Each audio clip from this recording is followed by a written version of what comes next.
Hi guys, അപ്പോൾ നമ്മളിത് ഉണ്ടാക്കാൻ പോകണമെന്ന് പറഞ്ഞാൽ ഒരു 4 മണി പലഹാരം ഉണ്ടാകും.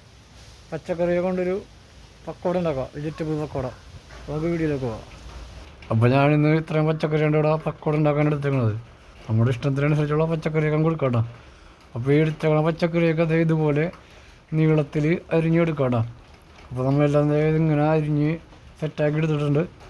ഈ അരിഞ്ഞ് വെച്ച പച്ചക്കറിയിലേക്ക് കടലമാവാണ് മെയിനായിട്ട് പക്കോട ഉണ്ടാക്കാണ്ട് ഉപയോഗിക്കുന്നത്. അതിലേക്ക് കുറച്ച് മുളക് പൊടി, കുറച്ച് ഉപ്പ്, പിന്നെ കുറച്ച് അയമോദകം കുറച്ച് ഒരു നുള്ള് ഇട്ട് കൊടുക്കുക. അതിലേക്ക് വെള്ളം ഒഴിച്ച് കൊടുക്കുക കേട്ടോ. വെള്ളം എന്ന് പറഞ്ഞാൽ അധികം ലൂസാകരുത്, നമുക്ക് വറക്കാനുള്ള രീതിയിൽ വെള്ളം ഒഴിച്ചെടുക്കുക. അരിപ്പൊടി ഇടാൻ മറന്നു കേട്ടോ, അപ്പോൾ കുറച്ച് അരിപ്പൊടി. അപ്പോൾ നമ്മൾ ഈ രീതിക്കാണ്ട മാവ് ഇവിടെ സെറ്റാക്കി എടുത്തേക്കണത്.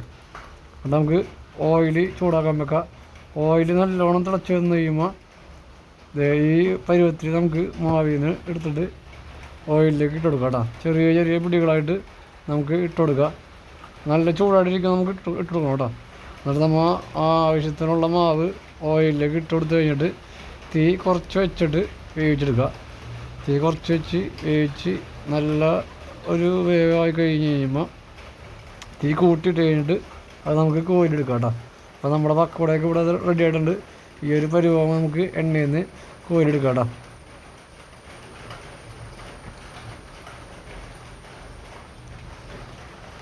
അപ്പോൾ നമ്മുടെ പക്കോടയൊക്കെ ഇവിടെ റെഡി ആയിട്ടുണ്ട് കേട്ടോ.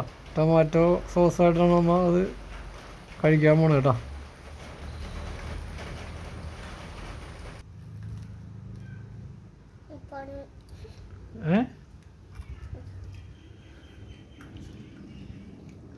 നല്ലതാണോ?